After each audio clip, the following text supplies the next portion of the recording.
Right there on Yale's campus, there's this building, and it has no windows. People just call it the Tomb. For almost 200 years, it's been home to America's most powerful, most secret society. I'm talking about a group that has given us presidents, giants of Wall Street, and even the guys who started the CIA. So, what in the world actually happens behind those walls? Okay, if you really want to get a sense of just how much influence we're talking about, you have to look at the 2004 presidential election. It's wild. You had George W. Bush, the Republican, squaring off against John Kerry, the Democrat. I mean, they were bitter rivals fighting for the most powerful job in the world. And yet, they shared this huge secret. Both of them were bonesmen. Both were sworn members of the exact same tiny secret club from their senior year at Yale. So what happened when the media finally asked them about it? It was almost creepy. In totally separate interviews, they basically gave the exact same answer. It's so secret we can't talk about it. And that was it. Case closed. That right there tells you everything. This is a loyalty that's way, way bigger than politics. So it makes you wonder, right? What on earth do they do in that tomb that creates a bond so strong it can unite two guys running against each other for president?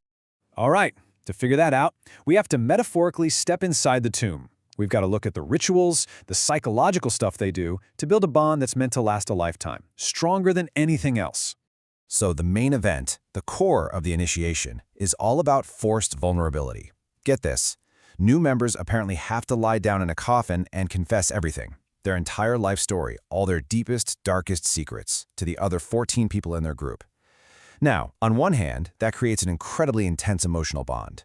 But it's also, let's be honest, a form of mutual collateral. Think about it. When everybody in the room knows your worst secrets, staying loyal isn't just a good idea, it's kind of a requirement. And the building itself, the tomb, is designed to lock in that bond.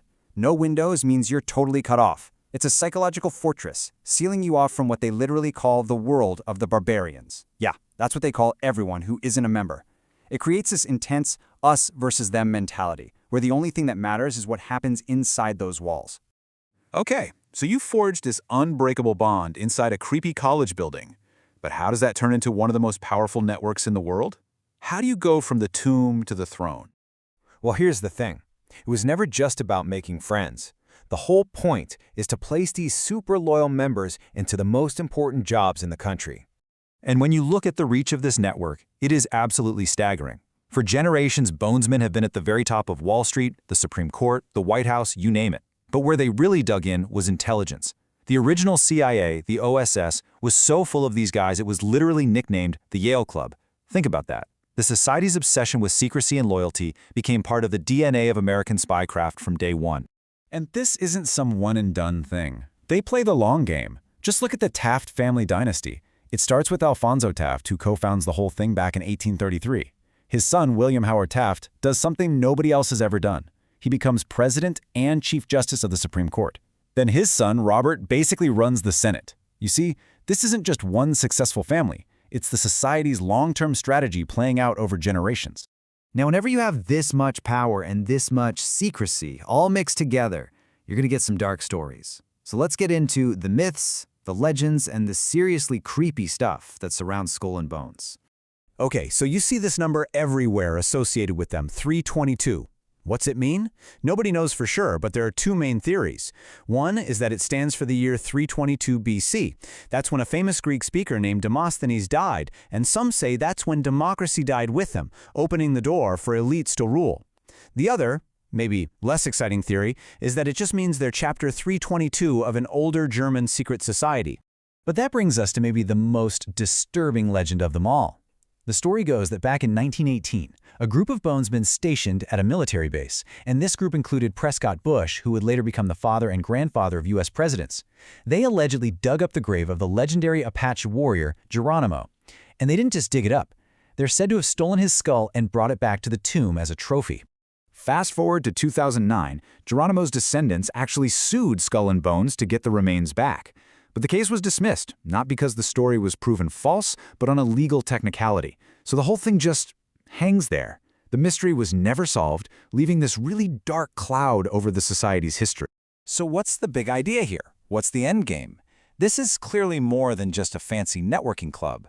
There seems to be a real long-term philosophy at play here, a plan that thinks in centuries, not just years. A lot of people connect their strategy to something called the Hegelian dialectic. It sounds complicated, but the basic idea is this. If you control two opposing sides in an argument, a thesis and an antithesis, you can control what the final agreement, the synthesis, looks like. So say you control the people screaming for A and the people screaming for Z. You can pretty much guarantee the outcome is going to be somewhere in the middle, exactly where you wanted it to be. Now think back to that 2004 election. A Bonesman leading the Republicans and a Bowman leading the Democrats.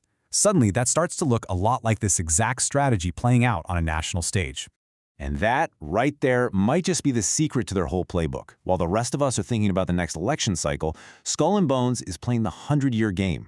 They don't just put people in the White House, they put them in those slow, powerful institutions that shaped the country for decades. The Supreme Court, the big universities, the major foundations. They're thinking about their legacy, about shaping the next century, not just the next 4 years. So that leaves us with the big question, doesn't it? Is Skull and Bones just a really, really exclusive old boys club for the American elite? A powerful but ultimately harmless tradition? Or is it something more? A quiet, patient group of architects working from inside a windowless tomb, slowly and deliberately shaping the world we all live in.